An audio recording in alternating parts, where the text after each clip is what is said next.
9:33 a.m. Friday, October 28th. Gabrielle Johnson, Cultural Literacy, page 146. Hosts and guests are Zhu and Ke. The Chinese often say Ke Zhu Shi Bian. A good guest goes along with whatever is convenient for the host. A related expression is Wu Jian Shi Shi. Whatever you find yourself, follow local customs. The phrase Fan Ke with Zhu, meanwhile, describes the presumptuous guest who usurps the place of the host. Do you have familiar sayings in your culture?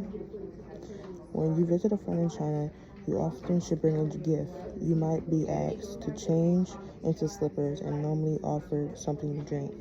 Normally, food is served family style to indicate an abundance of respect for guests. Dishes are brought out one course at a time, so the host does not join the meal until all the different dishes are served.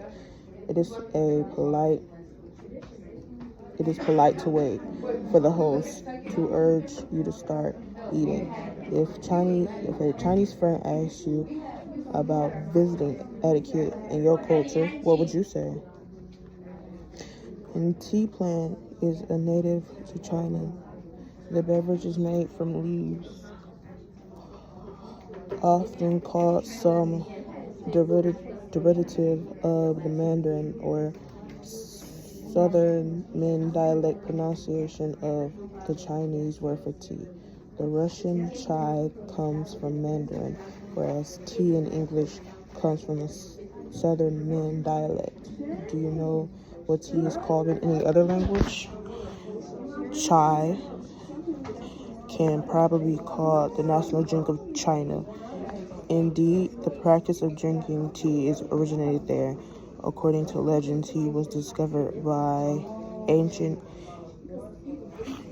Chinese Emperor Xiongnu when leaves nearby in a shrub fell into water he was boiling.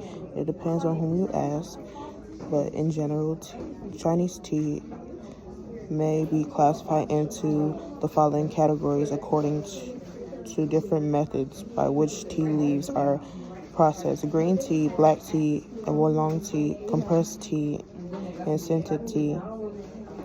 Crystallium tea is a type of scented tea, whereas Longjing tea belongs to the green tea family. Nowadays, bubble tea is gaining popularity in the West.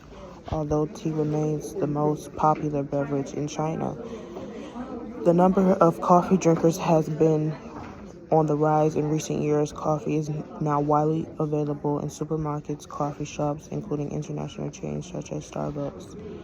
And coffee bean and tea leaf are familiar sights in many Chinese cities.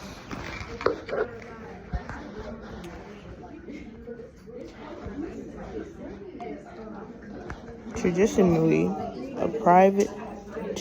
privacy is somewhat less of a Skirnat concept in Chinese culture than it is in the West.